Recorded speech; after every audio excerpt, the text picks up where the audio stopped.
ದುಡುಕ್ನಾಳ್ ಮಾನೂರಿನಲ್ಲಿ ಬೆಳೆ ಹಾನಿ ಪರಿಶೀಲನೆ, ರೈತರಿಗೆ ಅನ್ಯಾಯವಾಗಲು ಬಿಡುವುದಿಲ್ಲ ಶಾಸಕ ಪ್ರಭು ಚವ್ಹಾಣ್.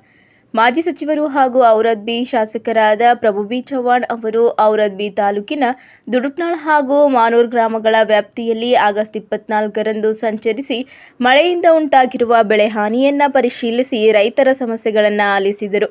ಬೆಳೆ ಹಾನಿ ಸಮೀಕ್ಷೆ ಕುರಿತು ರೈತರು ತೀವ್ರ ಬೇಸರ ವ್ಯಕ್ತಪಡಿಸುತ್ತಿದ್ದಾರೆ. ಅಧಿಕಾರಿಗಳು ಎಲ್ಲ ಕೃಷಿ ಭೂಮಿಗಳಿಗೆ ಓಡಾಡುವುದಿಲ್ಲವೆಂದು ದೂರು ಹೇಳುತ್ತಿದ್ದಾರೆ. ಈ ಬಾರಿ ಹೀಗಾಗಬಾರದು. ಸಮೀಕ್ಷಾ ಕಾರ್ಯದ ಜವಾಬ್ದಾರಿ ವಹಿಸಿರುವ ಕಂದಾಯ, ಕೃಷಿ, ತೋಟಗಾರಿಕೆ ಸೇರಿದಂತೆ ಎಲ್ಲ ಅಧಿಕಾರಿಗಳು ತಪ್ಪದೆ ಬೆಳೆ ಹಾನಿಯಾದ ಕೃಷಿ ಭೂಮಿಗಳಿಗೆ ಹೋಗಿ ವಾಸ್ತವ ಪರಿಸ್ಥಿತಿಯನ್ನ ವರದಿ ಮಾಡಬೇಕೆಂದು ತಿಳಿಸಿದರು.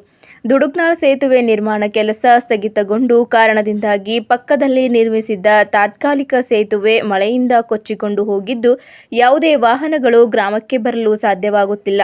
ನಮ್ಮ ಊರಿನ ವಿದ್ಯಾರ್ಥಿಗಳು ಔರಾದ್-ಬಿ, ಏಕಂಬ ಹಾಗೂ ಮತ್ತಿತರೆ ಕಡೆ ಶಾಲೆ ಕಾಲೇಜುಗಳಿಗೆ ಹೋಗುತ್ತಾರೆ.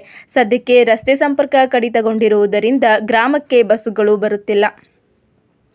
ಹಾಗಾಗಿ ವಿದ್ಯಾರ್ಥಿಗಳು ಶಾಲೆ ಕಾಲೇಜುಗಳಿಗೆ ಹೋಗಲು ಸಾಧ್ಯವಾಗುತ್ತಿಲ್ಲವೆಂದು ಗ್ರಾಮಸ್ಥರು ಶಾಸಕರೆದುರು ತಮ್ಮ ಅಳಲನ್ನು ತೋಡಿಕೊಂಡರು.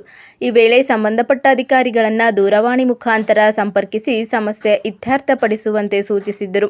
ಇದೇ ವೇಳೆ ಕೆಎಸ್ಆರ್ಟಿಸಿ ಡಿಪೋ ವ್ಯವಸ್ಥಾಪಕರನ್ನು ಸಂಪರ್ಕಿಸಿ ಪರ್ಯಾಯ ಮಾರ್ಗದ ಮೂಲಕ ದುಡುಕ್ನಾಳ್ ಗ್ರಾಮಕ್ಕೆ ಬಸ್ ಸಂಚಾರ ಕೂಡಲೇ ಆರಂಭಿಸುವಂತೆ ನಿರ್ದೇಶನ ನೀಡಿದ್ದರು.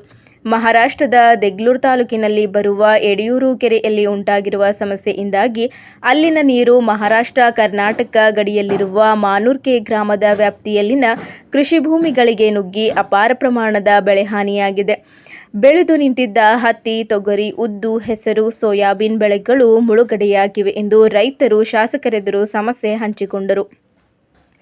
ಬೆಳೆ ಹಾನಿಯನ್ನು ವೀಕ್ಷಿಸಬೇಕು ಮತ್ತು ರೈತರ ಸಮಸ್ಯೆಗಳನ್ನು ಆಲಿಸಬೇಕು ಎಂಬ ಉದ್ದೇಶದಿಂದಲೇ ಹಾನಿ ಪ್ರದೇಶಗಳಿಗೆ ಭೇಟಿ ನೀಡುತ್ತಿದ್ದೇನೆ. ಈಗಾಗಲೇ ಕ್ಷೇತ್ರದಲ್ಲಿ ಸಂಚರಿಸಿ ಮಾಹಿತಿಯನ್ನು ಪಡೆದಿದ್ದೇನೆ.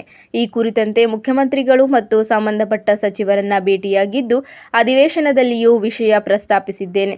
ನಾನು ರೈತರ ಜೊತೆಗಿದ್ದೇನೆ. ಬೆಳೆ ಹಾನಿಯಾದ ರೈತರಿಗೆ ಪರಿಹಾರ ಕೊಡಿಸುವವರೆಗೂ ಸುಮ್ಮನಿರುವುದಿಲ್ಲ. ರೈತರು ಯಾವುದೇ ಕಾರಣಕ್ಕೂ ಆತಂಕಕ್ಕೆ ಒಳಗಾಗದಿರಿ ಎಂದು ಧೈರ್ಯ ತುಂಬಿದರು.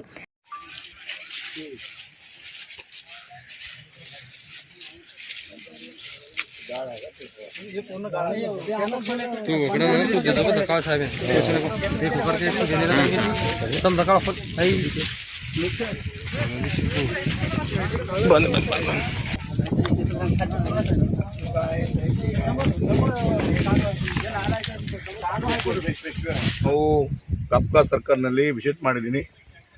ನಿನ್ನೆ ಚಿಕ್ಲಿ ಪಂಚಾಯತು, ಆಮೇಲೆ ಬೊಂತಿ ಪಂಚಾಯತು, ರಾಪ್ಕಾ ಪಂಚಾಯತು, ವಿಶೇಷವಾಗಿ ನಂದಿಬಿಜಲಗಾಂವ್ ಬಹಳ ಹಾನಿಯಾಗಿದೆ. ಈ ಪ್ರದೇಶಕ್ಕೆ ನಿನ್ನೆ ಹೋಗಿ ಭೇಟಿ ಮಾಡಿದ್ದೀನಿ.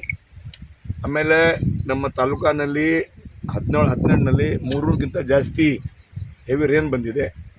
ಬಹಳ ನಮ್ಮ ಗುಡ್ದು, ಹೆಸರು, ಸೋಯಾ, ಆಮೇಲೆ ಜ್ವಾರ, ಆಮೇಲೆ ಬಾಜ್ರಿ, ಇತರ ಹತ್ತಿ ಭಾಳ ಕೇಸ್ ನಮ್ಮ ಸ್ಕ್ರ್ಯಾಪ್ ಪೂರಾ ಲಾಸ್ ಆಗಿದೆ.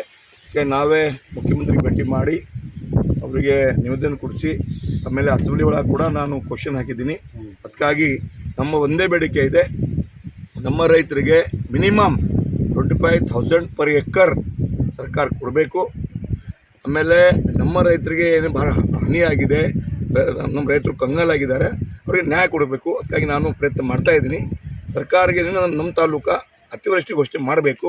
ಮನೆ ಕೂಡ ಕೊಟ್ಟಿದ್ದೀನಿ.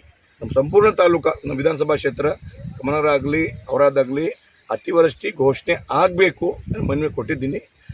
SDRF ಬಂಡೇರ ಮೂಲಿಗೆ ಆಗ್ಬೋದು ನಮ್ಮದು ಇದೆ, ನಾವು ಗುರಿ ಇದೆ. ಬಟ್ ನಾನು ಪ್ರಯತ್ನ ಮಾಡ್ತಾಯಿದ್ದೀನಿ. ನಮ್ಮ ರೈತರಿಗೆ ಆತಂಕ ಜರುತ್ತಿಲ್ಲ. ಆಮೇಲೆ ನಮ್ಮೆಲ್ಲ DCಗೆ ಫೋನ್ ಮಾಡಿದ್ದೀನಿ, ತಹಸೀಲ್ದಾರ್ಗೆ ಫೋನ್ ಮಾಡಿದ್ದೀನಿ, RIಗೆ ಕೂಡ ಹೇಳಿದ್ದೀನಿ. ಅವ್ರು ಸರಿಯಾಗಿ ಅವರು ತಲಾಟಿ ಅವರು ರೈತರಿಗೆ ಹೊಲ ಹೋಗಿ ಸರ್ವೆ ಮಾಡಬೇಕು, ಅಗ್ರಿಕಲ್ಚರ್ ಜಾಯಿಂಟ್ ಸರ್ವೆ ಮಾಡಬೇಕು. ಸರ್ವೆ ಮಾಡಿ ಡಿಸ್ಟ್ರಿಕ್ಟ್ ಆಫೀಸ್ ಕಳಿಸಬೇಕು, ಡಿಸ್ಟ್ರಿಕ್ಕಿಂದ ಬೆಂಗಳೂರು ಹೋಗಬೇಕು. ಈ ಥರ ನಾನು ಇಂಟ್ರೆಸ್ಟ್ ಕೊಟ್ಟಿದ್ದೀನಿ. ಸರ್, ತಾಲೂಕಲ್ಲಿ ಅಧಿಕಾರಿಗಳು